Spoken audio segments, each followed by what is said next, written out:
இன்றைக்கு எங்களுடைய மனக்குறைகளை உங்களிடத்திலே கொட்ட வேண்டும் என்பதற்காகவும் சேலம் மாவட்டத்திலே மிக முக்கிய வளர்ச்சிக்கு காரணமாக இருந்தவர் அண்ணன் வீரபாண்டியார் அவர்கள்.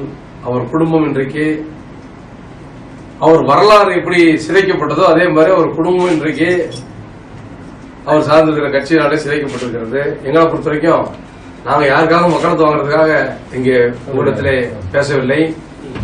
என்னன்னா எங்களுடைய மனக்குறை, ஒரு ஆதங்கம், ஒரு வேதனை என்னன்னா திமுகவை பொறுத்த வரைக்கும் ஆரம்ப காலம் தொட்டு வன்னியர் சமுதாயம் அழிக்கப்பட்டு கொண்டிருக்கிறது, நசுக்கப்பட்டு கொண்டிருக்கிறது. இங்க இன்னைக்கு பாத்தீங்கன்னா முழுக்க முழுக்க இந்த சமுதாயத்தை இந்த திமுகவிலிருந்து விரட்டி அடிக்க வேண்டும் என்ற ஒரு நோக்கோடு செயலாற்றி கொண்டிருக்கிற திமுகவுடைய தலைமையை பற்றி எங்களுடைய மன ஆதங்கத்தை சொல்லணும்னா, அன்றைக்கு விழுப்புரம் மாவட்டத்திலே எங்க ஐயா பிறந்த மாவட்டம் விழுப்புரம் மாவட்டத்திலே கோவிந்தசாமி பிள்ளையாச்சார் அவர்களாலே தரப்பட்டது அந்த உதயசீரன் சின்னம். அன்றையிலிருந்து இன்றைக்கு வரையில சேலம் மாவட்டத்தில் ஒரு இந்த இயக்கத்தை வளர்த்தெடுக்கிறது மட்டும் இல்லாம சேலம் மாவட்டத்தினுடைய வளர்ச்சியிலே முழுக்க முழுக்க அக்கறையோடு ஒரு சிற்பியை போன்று செதுக்கியவர். அதே மாதிரி இன்றைக்கு என்னுடைய மருத்துவர் ஐயா அவர்களுடைய உற்ற தோழராக, உறவினராக, அவரோடு இணைந்து சமுதாய பணிகளை பயணித்தவர். அவர் இன்றைக்கு அவர் குடும்பம் இன்றைக்கு திமுக விட்டு விரட்டப்படுகிறது. எப்படின்னா இப்ப இன்னைக்கு ராஜா அவர்கள் திமுக மாவட்ட செயல்பட்டு தூக்கிட்டாங்க. நான் சொன்னேன் கடந்த 17/10 அன்னைக்கு ஒரு பேட்டி, அக்டோபர் மாசம் 2019 வருஷம் 14ஆம் தேதி ஒரு இதே இங்கே உங்களிடத்திலே சந்திக்கும் பொழுது சொல்லியிருந்தேன். 3 ஆண்டுகள் ஆகி போச்சு. தமிழ்நாட்டில் நேற்று கட்சிக்கு வந்தவங்கலாம் திமுகவுக்கு போய் சேர்ந்தவங்கலாம் மாவட்ட செயலர் ஆகிட்டாங்க. அண்ணன் ராஜா அவர்கள் மாவட்ட பொறுப்பாளராக இருந்தாங்க. என்னைக்கு அவரை வெளியனுப்புறாங்கன்னு தெரியலன்னு ஒரு வினா அனுப்பியிருந்தேன். அந்த வினாவுக்கு இன்றைக்கு 3 மாதத்திலே இன்றைக்கு ஒரு பதில் கிடைத்திருக்கிறது. நான் என்ன கேட்கறேன்னா, அடுத்த கட்சியை பொறுத்த வரைக்கும் நாங்க பேசுவதற்கு எங்களுக்கு அதுக்கான தேவையில்லை, அது நாங்க பேசவும் கூடாது, நாங்க பேசவும் முடியல. ஆனால் வீரபாண்டியார் அவர்கள் இந்த திமுகவுக்கு செய்த துரோகம் என்ன நான் கேட்கிறோம். இன்றைக்கு அன்னையிலிருந்து ஐஸ் கட்டியில படுத்து அவரு வளர்த்தன இயக்கம் இவனா திமுக 2ஆ உடைஞ்ச பொழுது, உடைஞ்சு இதா போகும் பொழுது, எம்ஜிஆர் அவர்கள் ஒரு பக்கம் போகும் பொழுது இவர்கள் மிக மிக கொடுமை பண்ணாங்க. இந்திரா காந்தி காலத்துல மிசா சட்டத்துல போட்டு இவர் சந்தித்த வேதனைகளும் மன சொரும் ரொம்ப அதிகம். அதையெல்லாம் தாண்டிதான் இன்றைக்கு திராவிட முன்னேற்ற கழகம் சேலத்திலே ஒரு மிகப்பெரிய கோட்டையாக வைத்திருந்தவர். எங்களுடைய சமுதாயத்திற்கு மருத்துவர் ஐயா அவருடைய உற்ற தோழனாக இருந்து ஐயா அவர்கள் சொல்லுகிற இந்த சமுதாய பணிகள் எல்லாம் முன்னிருந்து செய்தவர். அவருடைய குடும்பம் செய்த துரோகம் என்ன நான் கேட்கிறேன். கடந்த நாடாளுமன்ற தேர்தலில் தம்பி பிரபு எம்பி சீட் கேட்கிறார். எம்பி சீட்டு கேட்கிறார். எம்பி சீட் கேட்கும் பொழுது அந்த எம்பி சீட்டை மறுக்கிறாங்க. அவங்களுக்கு என்ன காரணம்னா, வீரபாண்டியார் குடும்பத்துக்கு கொடுத்துட்டோம்னா அது தம்பி பிரபு டாக்டர், அவர்கள் டாக்டருக்கு படிச்சவர், அவரும் தொடர்ந்து அந்த அரசியல நீடிச்சிருவாரோங்கிற ஒரு பயத்துல என்ன காரணம்னா ராஜா பொறுப்புட்டு எடுத்துடலாம், பிரபு அந்த பதவிக்கு வரக்கூடாது ஒரு இதுல ஒரு எண்ணத்தின் அடிப்படையில அவருக்கு அந்த மாதிரிலாம் அன்னைக்கே அந்த சீட் அவருக்கு மறுக்கப்படுகிறது. நான் இன்றைக்கு கேட்பது, ஒரு மனிதனுடைய மரணம் என்பது, ஒரு மனிதன் எவ்வளவு கோப தாபங்கள் இருந்தாலும் ஒரு மரணம் என்பது அந்த கோபத்தையும் தாபத்தை எல்லாத்தையுமே மறக்கடிக்கும். இதுக்கு உதாரணம் திமுகவுக்கும் பாட்டாளி மக்கள் கட்சி இருந்த மிகப்பெரிய பிரச்சனைகள். அந்த பிரச்சனையில கடற்கரையில சமாதி கட்டக்கூடாதுன்னு சொல்லி என்னுடைய மருத்துவர் ஐயா அவர்களும் அன்புமணி ராமதாஸ் அவர்களும் இயற்கையின் பேரிலே, ஆர்வத்தின் பேரிலே வழக்கறிஞர் பால் அவர்களை வச்சு உயர்நீதிமன்றத்திலே ஒரு ஸ்டே வாங்கியிருந்தோம். கலைஞர் அவர்கள் மறைந்து விட்டார்கள்.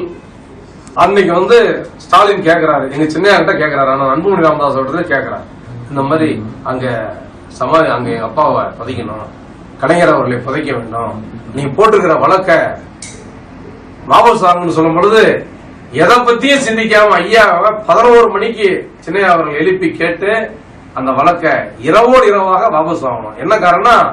ஒரு மனிதர் மறைந்துட்டா அவர்கள் செய்த பாசிட்டிவ் தாட், அதாவது அவங்க செய்த நல்லவைகளை மட்டும் நாம் மனதிலே கொண்டு செயலாற்ற வேண்டும். தப்புகளை அவங்க செய்த நம்ம செஞ்ச துரோகங்களையோ நமக்கு இருக்கிற வருத்தங்களையோ அதை மறக்கணும். ஏன்னா மரணம் என்பது அதற்கான ஒரு வாய்ப்பு. ஆனா வீரபாண்டியார் அவர்கள் செத்து 7 வருஷம் ஆகி போச்சு.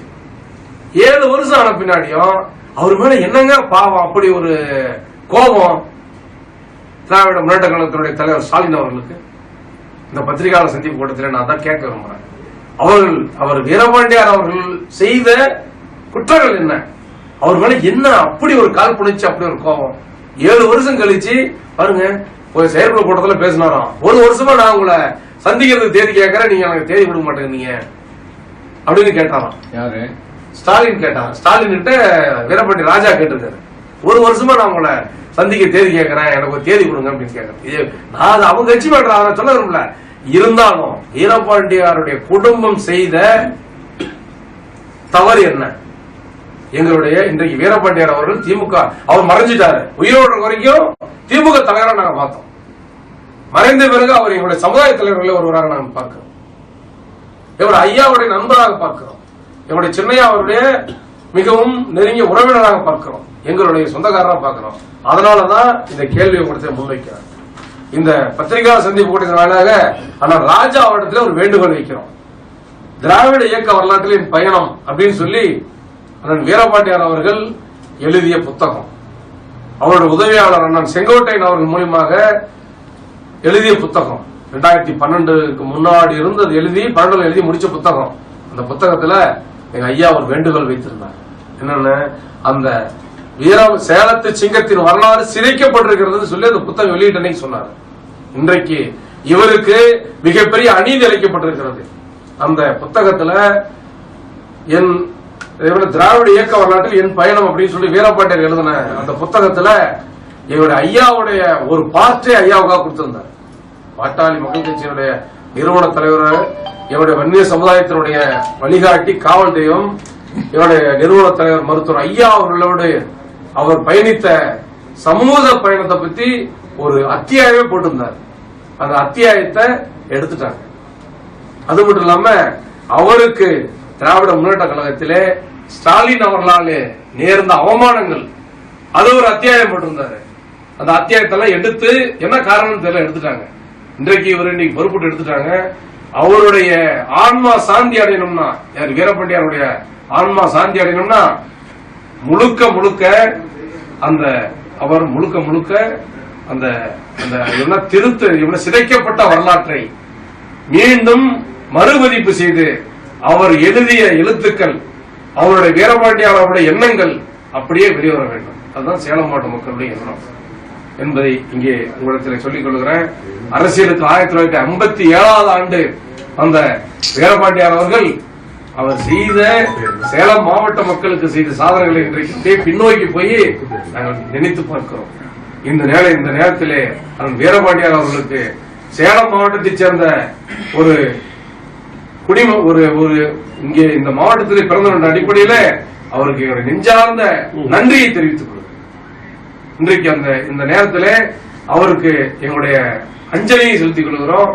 நாங்கள் கேட்டிருக்கிற கேள்வி, வீரபாண்டியார் அவர்கள் திராவிட முன்னேற்ற கழகத்துக்கு செய்த துரோகங்கள் என்ன என்பதை ஸ்டாலின் அவர்கள் பட்டியலிட்டு சொல்ல வேண்டும்.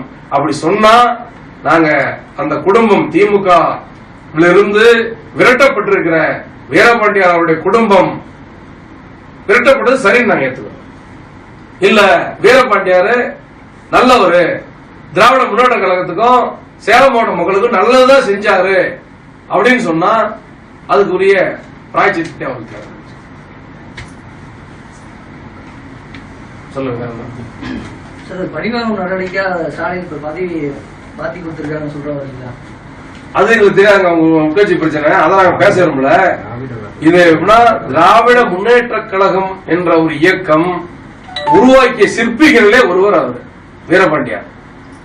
எங்களுடைய சமுதாயத்தை சேர்ந்தவர் என்ற ஒரே காரணத்திற்காக அவர் இன்றைக்கு அரசியல் இருந்து அந்த குடும்பம் அப்புறப்படுத்தப்படுகிறது. இதுதான் எங்களுடைய மனவேதனை. இன்னொன்னுங்க, நேற்று தான் அரசியல் வர்றாரு ஸ்டாலின் பையன் உதயநிதி, அவர் மாநில இளைஞர் அணி செயலாளர். அதே மாதிரி ஒரு பெரிய பட்டியல இங்க நம்ம பொன்முடியிற பையன் பொன் கௌதம் சிகாமணி, அவரும் இப்பதான் அரசியல் வர்றாரு, அவர் எம்பி. இந்த மாதிரி ஒரு மிகப்பெரிய, அதாவது நம்ம டிஆர் பாலுடைய பையன், அவரு இன்னைக்கு எம்பி. நம்ம எவ்வளவு பெரியசாமி என்ன, அவருடைய பையன் இன்னைக்கு எம்பி. இப்படி எல்லாம் இந்த பட்டியல்ல ராஜா என்னங்க பாவம் பண்ணாரு, கொடுமைங்க. அவருக்கு என்ன பொறுத்த வரைக்கும் இந்த சேலம் மாவட்ட மக்களுக்கும் இந்த சமுதாயத்துக்கும் பாதுகாவலர் மருத்துவர் ஐயா அவர்கள் தான். ஆனால் அன்புமணி ராமதாஸ் அவர்கள் தான் என்பதை திராவிட முன்னேற்ற கழகத்தில் இருக்கிற வீரபாண்டியார் அவர்களுடைய அபிமானிகள் புரிந்து கொள்ள வேண்டும் என்பதுதான் இந்த பத்திரிகையாளர் சந்திப்பு கொடுத்த நோக்கம்.